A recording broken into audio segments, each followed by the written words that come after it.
Welcome to The Future Belongs to Creators. This is a show about the creator economy where we dive into the topics and issues that really matter to creators. Let's get started. Hey, friends.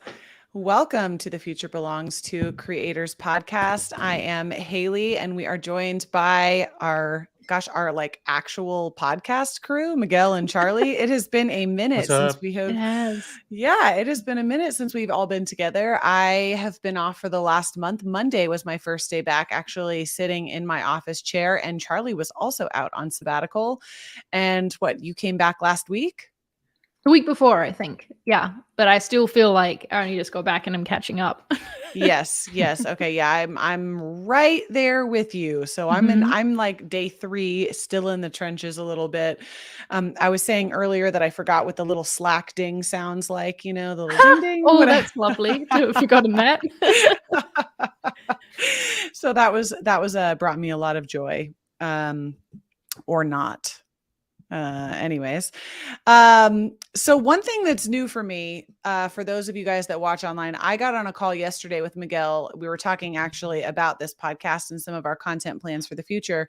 And for those of you guys that are joining or actually watch this live, you notice that Miguel has facial hair. That was new for me. That was something I came back to a Miguel beard. Really? And I loved it. Sorry, I love it. It's great. And for all our audio listeners, what more reason do you need to come on over and watch live on YouTube? Right? Because Miguel now has a beard. Anyways. Tune in for our makeovers that we have from time to time. I loved it. Well, why don't we get started with Have You Heard? Miguel, you want to kick us off? Yeah. Okay.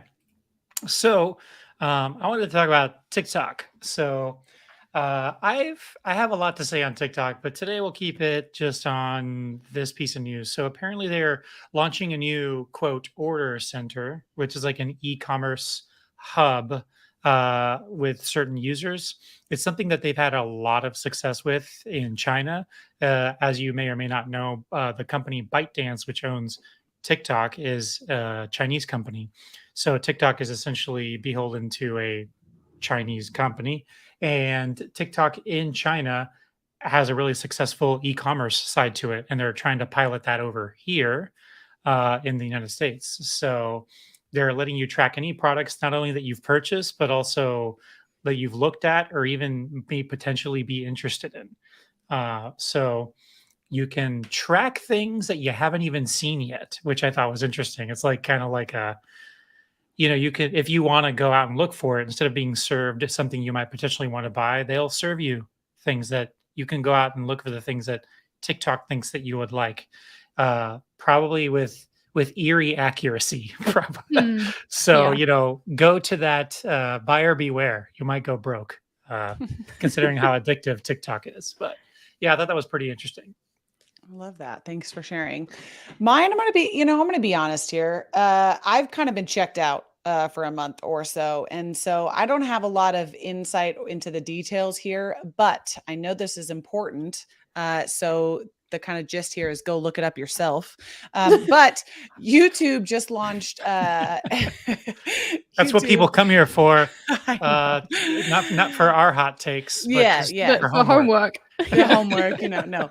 YouTube launched a new updated editing UI to help creators move into shorts. So basically what they did is now, instead of having to create a short itself, you can actually make a short out of old content that you already have uploaded in a longer form content, which is great. It's, it's just a hack, like a time-saving hack, but then allows you to like really quickly get into the shorts. I know Charlie does shorts quite a bit. So I think it was released maybe last week or something like that. So if you are on YouTube, maybe go check that out if you are interested in trying out some more short content. I feel skeptical about this because my approach to shorts in the past has been to like cut down segments of a longer video, to like trim out a segment, edit it myself to make a short. And I've never been able to just like scan through the timeline of the video and be like, boom, there's a perfect minute that would be really valuable on its own. It would make sense from start to the end without me having to pull in anything else or like trim anything out from the middle. I guess I need to try this before I judge it. But from my experience of editing down my long form content into shorts already, I'm skeptical as if this is going to be useful for me. All right. Maybe so I'm making TBD. videos wrong. No. TBD, friends. TBD.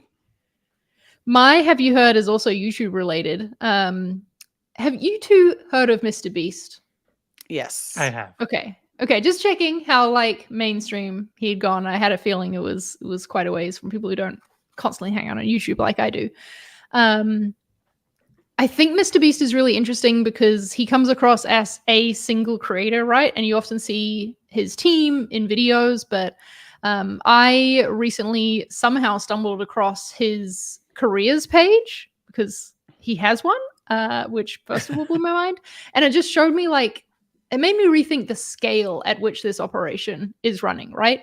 Right now, he has 23 open roles across a few different, I don't know, teams within a team. Like there's the Mr. Beast team, then there's Mr. Beast Gaming, then there's Mr. Beast Reacts. There's all these different sections to his business, and he's hiring editors and producers and all of this.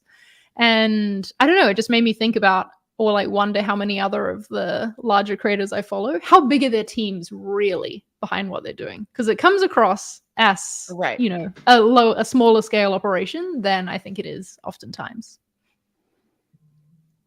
Yeah, it's crazy. 23 open roles. That's like, yeah. So who knows how big the team itself is? Like, who's on? Did you take a look at what the roles were? Video editor, personal assistant. There's a private chef that they're trying to hire for. Are you shitting me? A staff accountant, prop and set fabrication lead. Yeah, there's a lot of variation. They're a full ass production team. Jesus. Yep, exactly. Dang. I love it. So they're not flying by the seat of their pants anymore. They've got a full team. Yeah.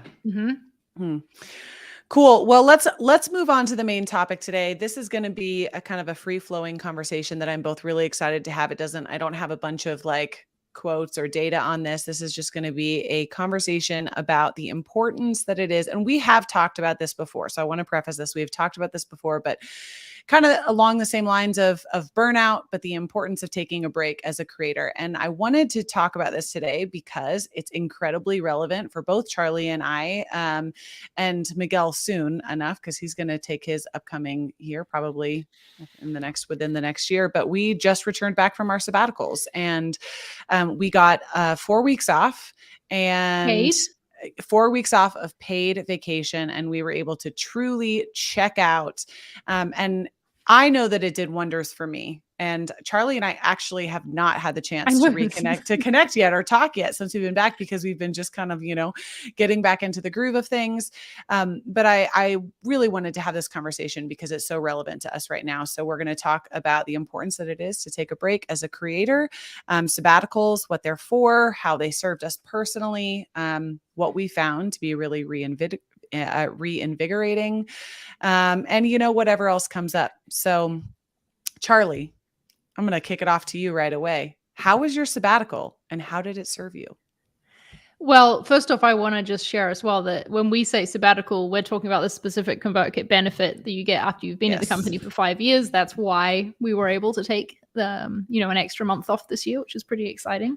My sabbatical was wonderful, and quite honestly, I felt like it wasn't long enough. I think that from the outside, taking a whole month off, like you only have 12 of them in a year and you take one whole one off, that feels like a large chunk of time. But when I was in it and as I was going through it, it didn't feel that large. I felt like it took a while to fully wind down and like fully disconnect. And then I got to live in that for a while. And then maybe it was like 5 days before the end of it, I started feeling like, oh, it's ending soon. And that sort of like took me out of it again. So yeah, a month is not as long as you think is the first takeaway. It's like a sleep pattern. Like there's only like out of 8 hours of sleep, there's like that 1 hour of REM sleep. Yes. It's actually the good part. And the rest is just like getting to sleep, waking up from sleep, whatever. But also that panic, you're like, you're so focused on the amount of time that you need to sleep or the amount of time that you have. And then that panic, like you said, you're like, you were a week out and you were thinking, oh my gosh, I have to go back. Yeah.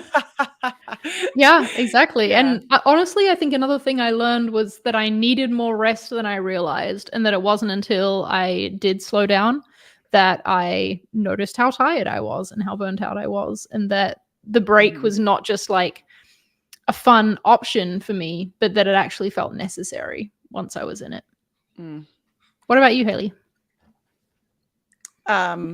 I'm sorry. I just got distracted by a child. But this is funny. So Oh, we're going to your just child, I hope. we're just going to share. I don't know if anybody again live was watching me give but she just brought me a water bottle with packed full of athletic greens, not sponsored, powder on the top of this water bottle. So I kind of missed that a little bit. Sabbatical for me. Charlie actually proposed sabbatical for me because I'm kind of transitioning into a new-ish, old-ish, new-ish role at ConvertKit. And this is a great transition between what I was doing before and what I'm doing now. And I honestly wasn't prepared or hadn't thought about taking this time as a sabbatical, and it ended up being the perfect time because I was able to truly check out, and then I knew when I was going to come back to work that I was going to be tackling new problems. So that's why this, that's kind of the backstory to the sabbatical for me. But that said, I feel like for me, I was at a stage of life where I didn't want to take my sabbatical because I was like, I've got to do something really cool. I've got to I've got to go to Spain, or I've got to go to the Maldives, which, at the end of the day, I'm not in the stage of life where that's going to happen for me right now. Meaning I've got 3 kids, my husband also works. And so it just was not a practical thing for me. So I had built up this time in my mind. And the thing that I really am trying to get across is that a staycation, which is what I had for my sabbatical, really served my soul really well, because I was able to be present in the life that I live day to day. And sometimes I feel like I can not live there. I don't get to sit in my day-to-day time with my kids and things like that. So it really allowed me to reconnect with being just a mom and also a wife. And I thought that really served me really well. And I ended my sabbatical with a girls trip, which there were 0 children involved. And also we weren't allowed to talk about our children. There was no talking, no sharing photos. It was no kids allowed, at all, which was just fucking great, and I love my children, but it was a great end to my week, my month long sabbatical, but it also felt very much too short. What are you planning for yours, Miguel, that's coming up? Are you doing a staycation like we did, or are you in travel mode? Well, I don't have kids, so what I'm hearing Haley say is I need to go to the Maldives. So I guess I'm going to set sail, or however the hell I get there from Florida. I honestly, I've thought of this as an excuse of okay, how often do I actually get a sabbatical? As far as ConvertKit's concerned, every 5 years, right? So, but who knows when this opportunity will come again? And by the time I would probably qualify for another one, maybe I would have kids then. Who knows? So is this do I feel like I pressure myself to be I have to make this a big deal, use this as an excuse to do something I normally wouldn't do? And I think I'm landing somewhere in between that and a staycation. So maybe go somewhere I haven't gone before and something I normally wouldn't do, but maybe for a week to 10 days, and then spend the rest of it, but maybe before and after, right in the middle when I'm in the meat of it, in that REM sleep part of it, just fully into somewhere really cool. And then before that, I can just hang out. And after that, I can just hang out. But that's kind of where I'm at right now. But yeah, I one thing I did want to point out is I thought it was really clever the way that you did it, Charlie, is that I don't know if it's cheating or not, but you set up a lot of things in Slack with where you sent messages that were timed ahead of time to remind people of things.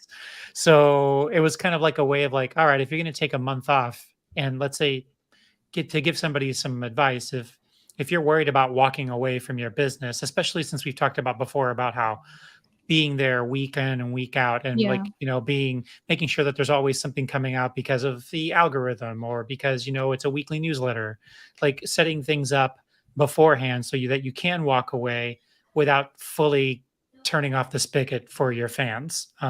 So that's kind of what you did in a way for work, is that you took advantage of the Slack ability to Scheduling. Hmm. schedule a message. And then so it was weird because I was like, I knew you were on vacation on sabbatical, and then out of nowhere I would see a message from Charlie, and I'm just like, the fuck is she doing here? And I'm like, oh, she scheduled it like 2 weeks ago. Okay. Yeah. That's really clever.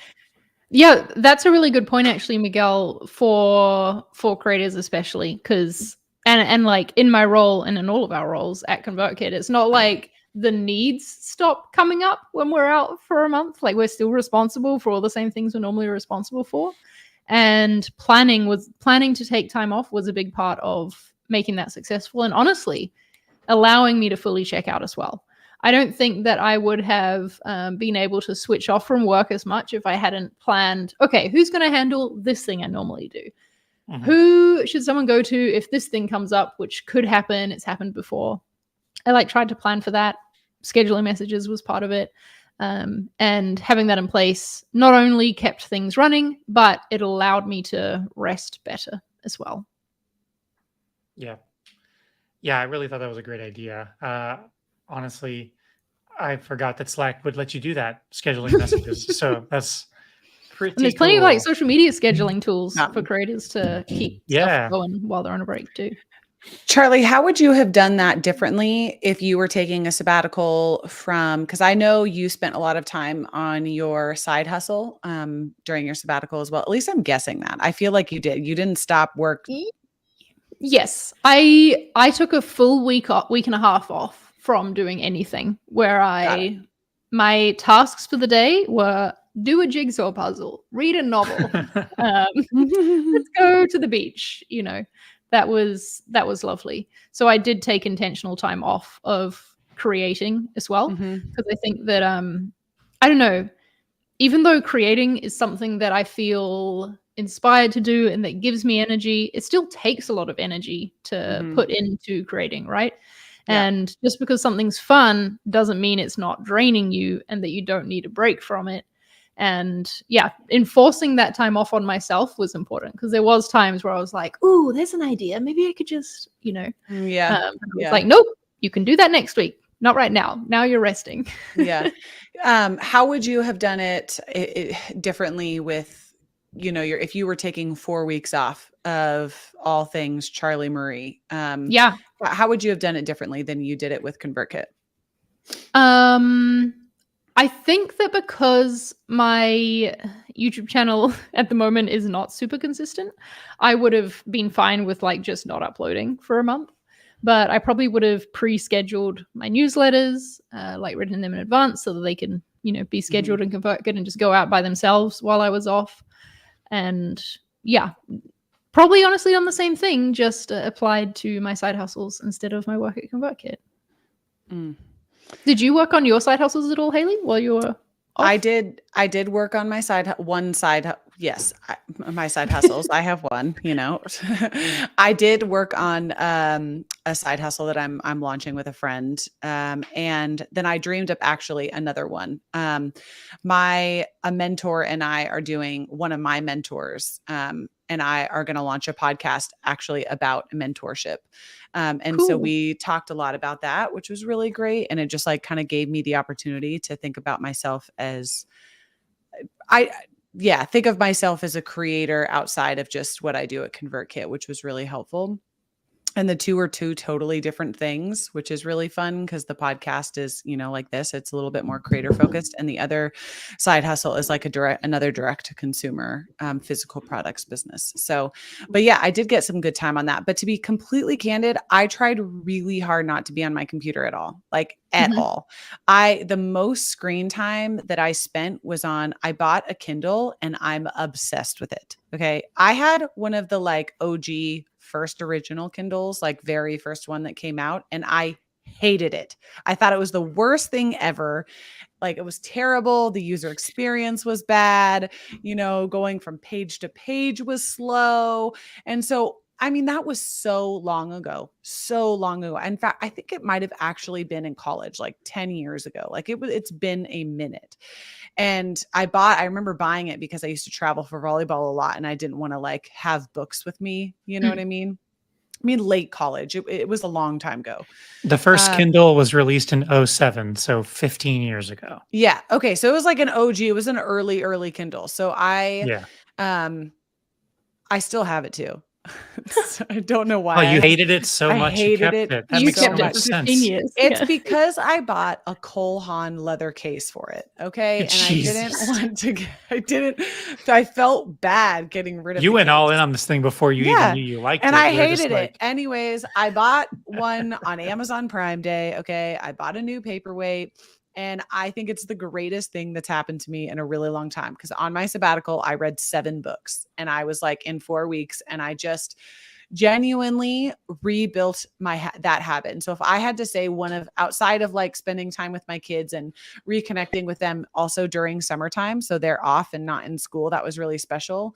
But outside of that, that was the best thing I did is I built habits over my sabbatical. I built my own personal habits. So I got back into, I've always worked out. I was a college athlete and I got back and I used my Peloton, but I started lifting weights again, which has been really fun for me and good. And so I built that habit back. And then I read a lot every day. I don't think there was a single day that I did not pick up my Kindle and read. And that's one of the best things that came out of this for me was habit building, to be honest. Can I share a fun habit that I built on sabbatical? Yes. Which Drinking? is going to the I also beach did on that. weekdays. Oh yeah, that was a habit that I had before, so I didn't need to work on that. No, going to the beach on weekdays was a new thing I started on sabbatical, and I found myself lying on the beach one day because I live in Valencia, so we're like on the coast of Spain, swimming in the Mediterranean. It's lovely, and I was lying on the beach feeling like, damn, I'm so sad this has to end. And then I was like, why does it have to end?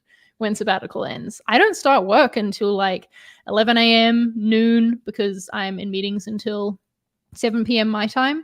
So I could realistically go to the beach for an hour or so and read and swim in the sea in the morning. And that was me making a decision of something that I wanted to bring from sabbatical life back into work life.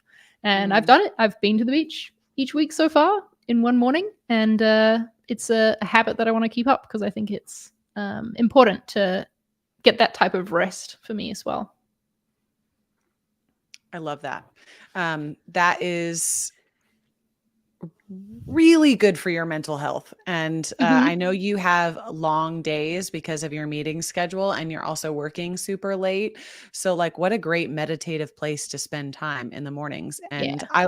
I love that one of the things, actually, it's funny. The first thing I almost feel like I became desensitized to things that I was doing that were inefficient during my workday before sabbatical. So things like not setting, and I know not everybody uses Slack, especially if you're like, a solopreneur.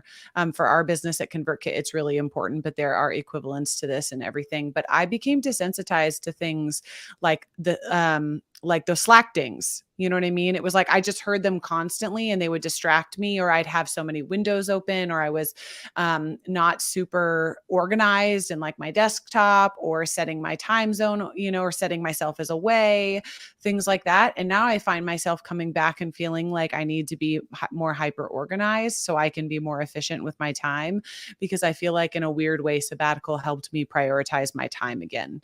It helped me recognize the importance of my time. And there were definitely times, I know we've all experienced this, where you open up your phone to look at something and then all of a sudden you find yourself scrolling and you're like, wow, 2 hours just went by. Well, to me, sabbatical, because I knew that the time was limited, when I would do something like that I felt like was really inefficient, I felt like I was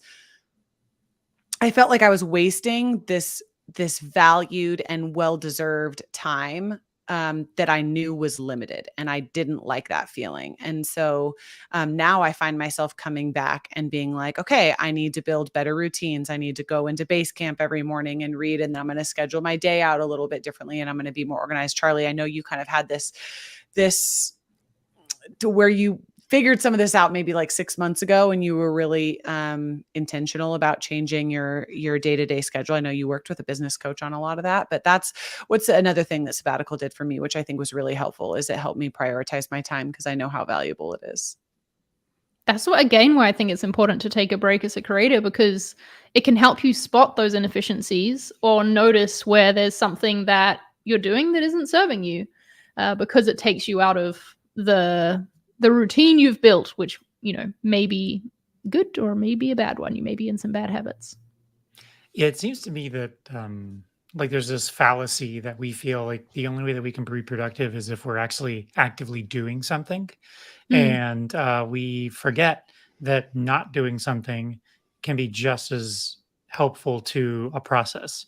And what I Mm. mean by that is, for example, if you work out, rest days are important. If you work out Mm. every single day and just bust your ass every single day, you're not giving your body the time to recover. Not only is that not healthy, you don't get as many gains if you don't give your body time to recoup.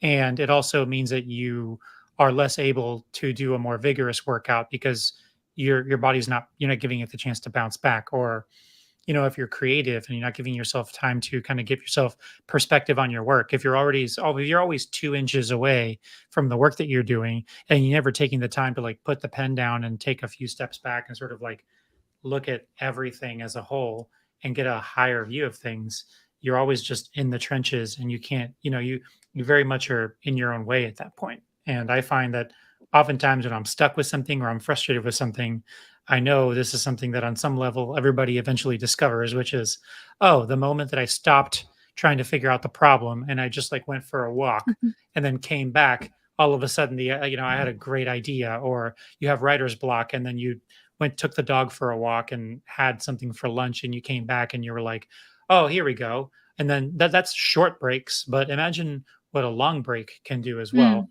Not just walking away and coming back, but walking away, fully disconnecting, engaging with something completely unrelated for a long time, and then eventually coming back to it and getting reacquainted with your work, not just coming back into it, but sort of like kind of re-remembering your routines. And it allows you to question those routines. Like, was I being really efficient? I know I've done this way for the last year, 2 year, 3 years, but now that I come back to it, this feels really dumb. Maybe this would be a good time for me to kind of like rework some of my systems and my routines and my approach to things. And that's something that Mhm. you only get by stopping. Mhm. That was so well said, Miguel. Exactly. And actually, I was going to ask you, Haley, because you said that you kind of started a new creative project while you're on sabbatical. Do you think that the time and the space and like the freedom of sabbatical is kind of what led that to happen and allowed that idea to bloom? Yeah, definitely. I feel like it had been something that I had been thinking about for a long time, because it's something that I was really interested in learning. So I'd been like processing it kind of for a long time, but um, I was stuck in the mindset of not enough time, or I don't, like now's not the right time, or, the list goes on. And so it pushed me over the edge to like really think about whether or not this was something that to me was actually worth doing, was worth my time, and to like really journal on that. And it is worth my time. So it was just like figuring that out. And I think I would not have come to that same conclusion if I wasn't on sabbatical. I love that Mhm. that happened for you. Oh, Yeah. like you said, I did do a lot of work on creative projects on my sabbatical, but I think it was a good thing because basically what I did each day after my self-enforced rest time where I wasn't allowed on computers was say, what do you feel like doing today? Like, what do you feel inspired to do? Is that, nope, I don't want to be on a computer today. We're just going to read and go to the beach. Or is it, you know what? I'm going to start redesigning my website. That sounds fun, which is a real example of a thing that I started Mhm. doing while on sabbatical. Yeah. And I just really loved the freedom of that, of Mhm. checking in each day, not creating a future plan, and just deciding on the day what I felt like Yeah. creating. Yeah. I also got into some hobbies that I've been like waiting to do, or things that I knew that I wanted to do. The number of like I don't know, creative like art type projects or things that I have around my house that I've bought over the years, or that I just like haven't done. And I finally got into them or did them, or sat outside on my back patio and like painted with my daughter and just like did watercolors and just like, kind of that kind of stuff was really fun for me. I got really into, Henry is such a bad influence. Okay. He's such a bad influence on me. Or is it a good influence? No, it's a great influence, but I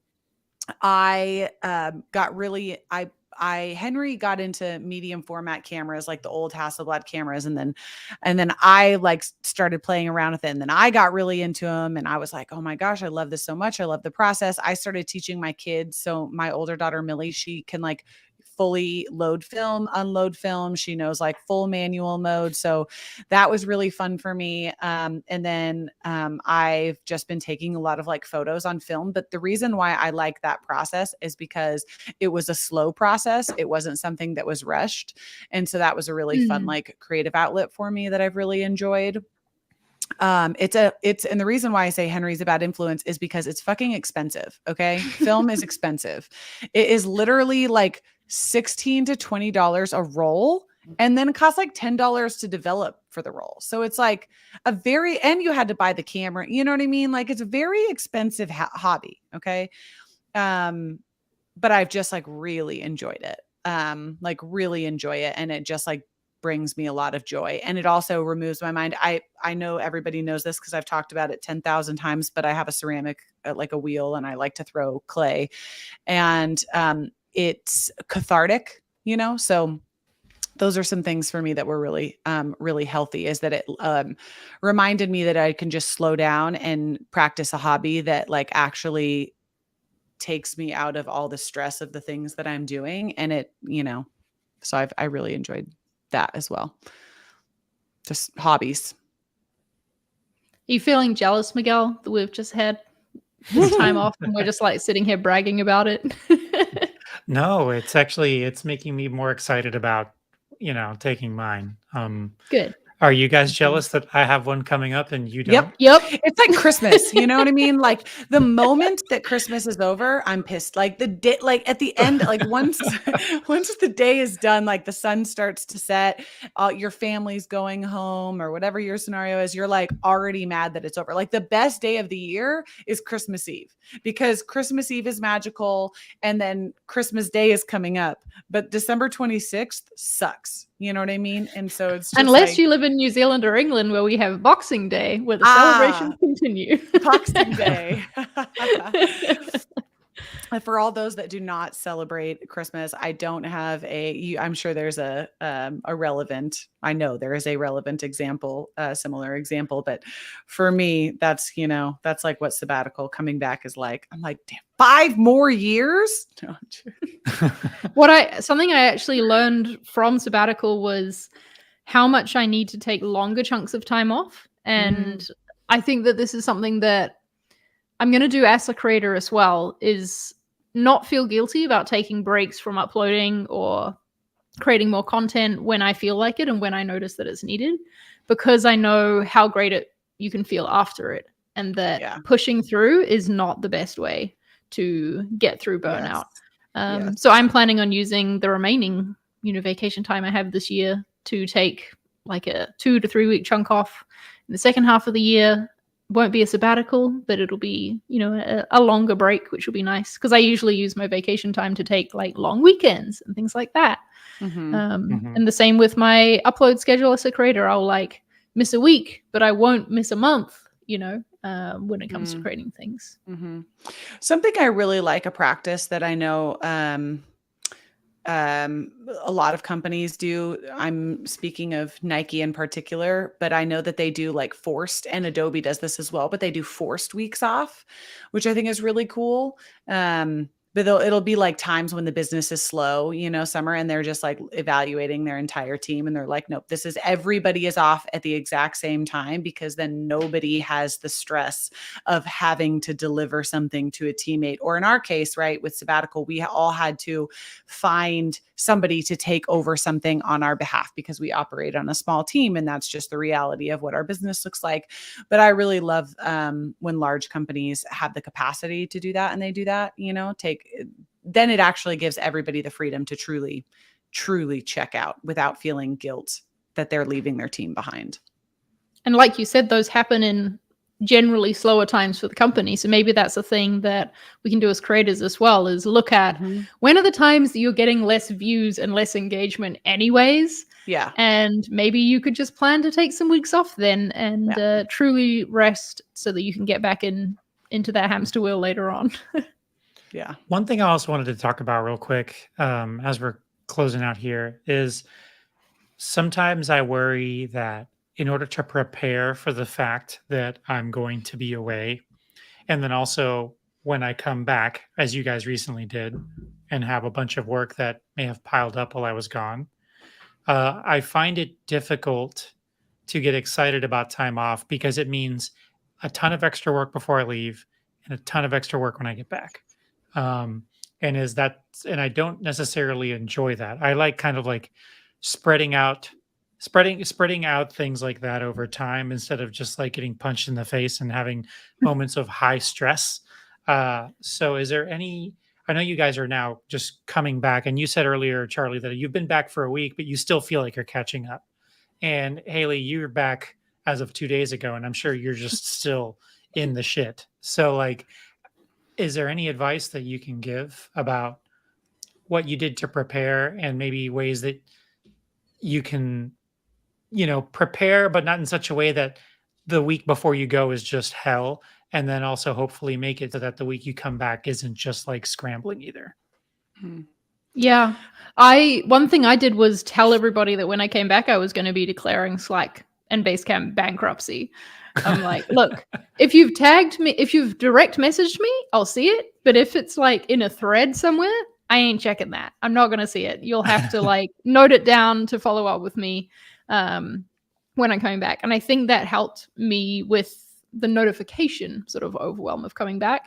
And as a creator, something you could do is just tell your audience that you're taking a break, so that if they come on your profile, they want to message you, they see that your latest tweet, your latest post is like, I'm going to be off for this time. And then they won't expect you to be responding in the same way. So that's something that could help. Yeah. I don't know if I have a good answer for this. I'm going to be honest on that. I'm like trying to think of, for me, it's a little bit different because I'm switching. Like I closed out almost all of my previous responsibilities, and like I'm moving into totally new responsibilities. So I feel like I'm starting a brand new job. So it's a little bit different because I'm starting from scratch. So I'll also say that I also don't have a good answer for the advanced planning because I for sure stress myself out with it. Yeah. And you mentioned, Miguel. I do have a piece. I do have something. Go for it. Have your piece. There were some things that I knew I needed to get done. For example, reviews. I actually really tried hard to get my review done before I left. We do reviews every 6 months. Charlie was my boss, so she would be the one that was reviewing it. And I honestly, it was one of those things where I organized all of the things that I needed to get done. And I certainly don't want to say that that's not an important thing. But on my particular list, I just couldn't get to it. And I had to be okay with that. And I knew that it was something that I could do when I came back. And so I think what my piece of advice would be, there may be things that you won't be able to get done if you create this long list of things, and that you just have to do it in order of importance. And you also have to be okay. Like these are the things that if they don't get done, it's not going to be the end of the world. And it's actually not going to cause, like, there were other things on my list. For example, we're going to an event, FinCon in September in Orlando, and they were like have to do's or else we could not go. Right. So it would have a business impact. And so I organized it based off business impact. And there were some things that I let go. And then I tried my best to just be like, I'll get to it when I get to it. So that's my piece of advice. Great piece of advice. Wonderful. Well, we don't have any listener shout outs today, but this is your friendly reminder that if you are a regular or one time, and this is great to talk about. Miguel, did you have listener shout outs while we were out? I sort of transition them into just general shout outs. So they can be okay. listener ones, but sometimes we just shouted out something that we thought was cool or something that ConvertKit was doing or something like that. Got it. Okay. Well, we'll transition into that. Charlie, you have anything cool? Oh, great. Way to put me on the spot. Sorry. The ConvertKit sponsor network, that's pretty cool. I've Yes. been able to be a part of that as a newsletter creator, and it's been fun to get access to sponsorships that I wouldn't have normally, like made those contacts myself. And it's fun to see all the brands who are signing up to be part of it too. So I think it's convertkit.com/sponsor if you want to know more about that.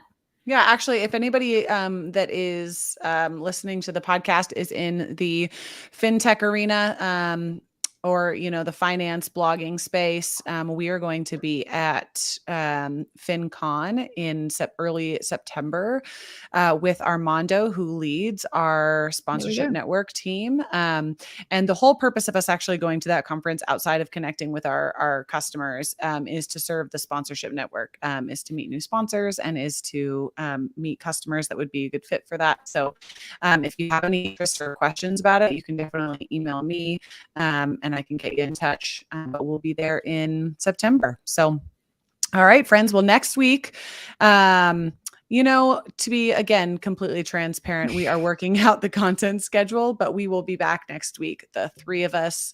And so we will see you next week. Bye. Bye, everybody. Bye. Wait a second. I'm not ready. Now I'm ready.